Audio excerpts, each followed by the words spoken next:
Okay, today I'm going to talk about healthcare.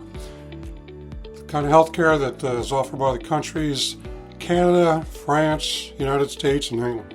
I'm going to compare the universal healthcare that Canada, France, and England have, the United States doesn't, and how the United States dominates in speed to care, and Canada dominates in letting people wait for their care. So breaking it down, Canada, France, England, and the USA using real international data. It's not politics, just outcomes, so let's go. Okay, first step, I want to talk about Canada. They've got a single payer system that's paid by the government. Okay, single payer public care for doctors and hospitals. Almost no parallel private systems exist, so if there's a wait list, you wait and wait. So England, mainly through the National Health Service. Okay, again, government-provided health care. It's tax-funded, centrally managed, mostly government-run. Okay, private care does exist, but the National Health Service is the dominant service there. Okay, in France, universal health coverage paid through social insurance, which is taxes. Okay, care is delivered by both public and private providers, all are reimbursed by the national system. This flexibility turns out to be crucial. So what this means is there's the government providers and there's the private practice providers. So if there's a wait at the government providers, you just slide over to the private practice and you don't have to wait as long as if you're in Canada. So United States, how are we doing? No universal system. Most employer insurance and government programs pay for things. It is expensive. It's fragmented, which means the money flies in all different directions. The care comes from all different directions. But it's incredibly fast for those who are insured. So if you need care in the United States, you're going to get it fast. You get it fast if you're not insured too, but you're getting a monster bill. How about spending? How are we doing on that? America's number one. Per person, these are rough numbers, okay? The United States spends about $14,900 per person annually on health care. Okay? And say, well, I never go to the doctor. Well, some people go all the time, some people never go. Well, that's the average. Canada, $7,300. Half what we do. France, $6,600. These are all in US dollars, they're all converted. And then England, $6,700. So the US at $14,900. Canada at $7,300. And England 6,700, and France, the lowest of all, 6,600. So America spends double what everyone else spends. It actually spends more than France, yet delivers slower access. So cheap healthcare, there's a price to pay for that. Not as high as the American healthcare, but in a different way, and you're going to see how. Okay, let's talk about wait times. Okay, for specialist and elective surgery. France is among the shortest waits for specialist elective surgery. The United States, fastest overall if you're insured. This is for elective, not emergency. If you're insured for elective surgery.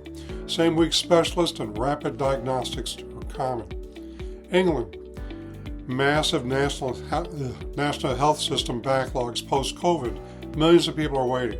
There's a backlog. They're trying to catch up. Canada, it's near the bottom of developed nations. Because only about 22% can see a doctor the same or next day. 65% of the people wait over a month for a specialist, and 58% wait 2 months or longer for non-emergency surgery.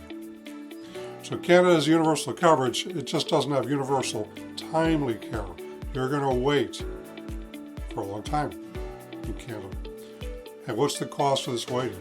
You'll see. Part of the wait time is we attributed to how many doctors there are. So doctors per 1,000 people. In France, 3.4 doctors per 1,000 people. England, 3.1. United States, 2.7. And Canada, 2.7.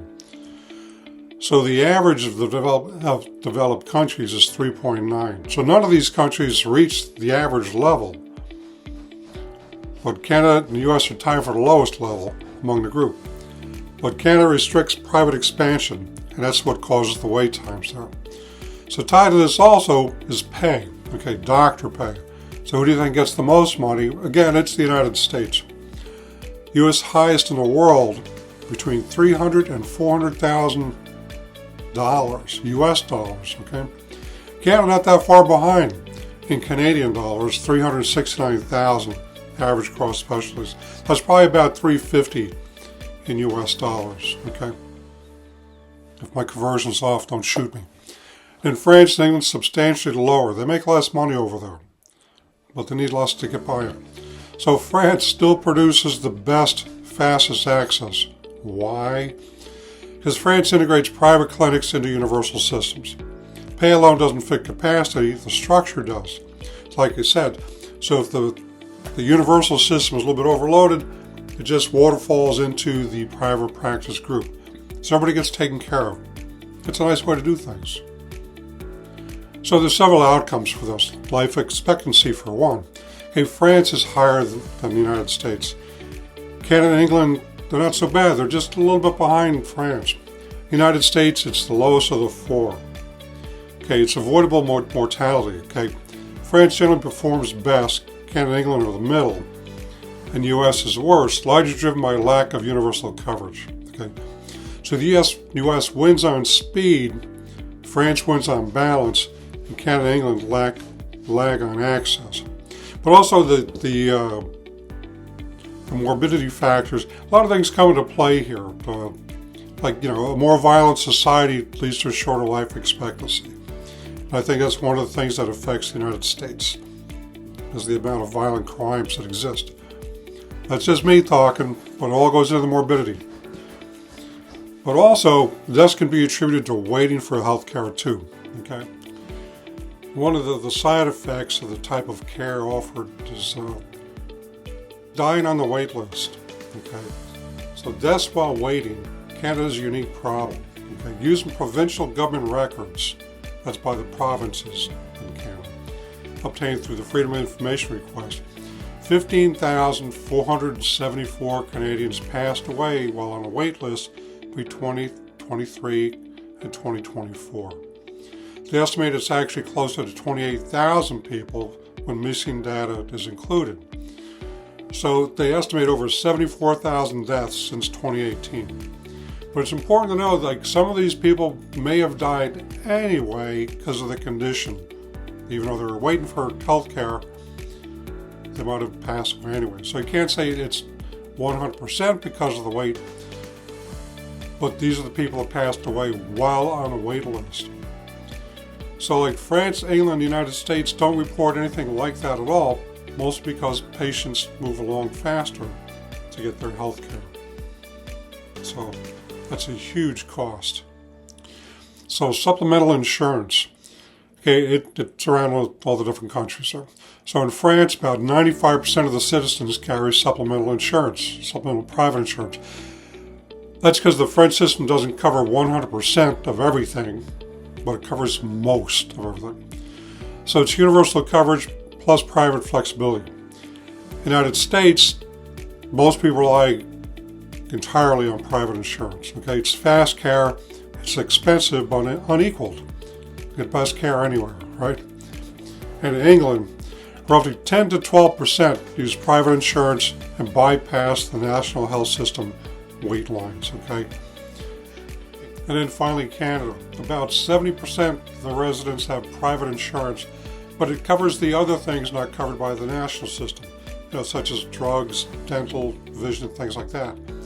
So it doesn't help you skip the medical wait list, so you're still paying more for the extra coverage of the things not covered by the state system or the government system, but it doesn't help you skip the line.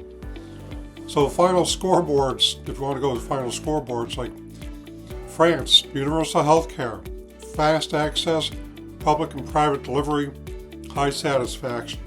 They're doing very well. United States, not universal, but very fast access, very expensive, and unequal outcomes. It's unequal as far as like people with no insurance are not getting the same level of care as people with insurance. England, universal coverage, long lines to get service, centralized bottlenecks in the way their system operates. Canada, universal. They have the longest waits, doctor shortages, no private pressure valve to to release things into the private sector, which has caused the wait. And they spend quite a bit of money. So the simple takeaway, France proves you can have universal coverage and fast access. The US proves speed comes from competition, competing for the dollars.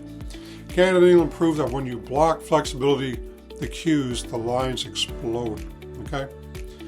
So Canada chose purity, England chose centralization, France chose pragmatism, America chose markets, the land of the greed. So the results speak for themselves. So if you've had the experience of healthcare in these countries, Canada, France, England, and the US, drop your story in the comments about what went well and what was terrible about it. And if you appreciate honest, data-driven breakdowns, hit the subscribe and like button and be sure to share. Because healthcare isn't political, okay? It's personal. And facts are important. Thanks for watching.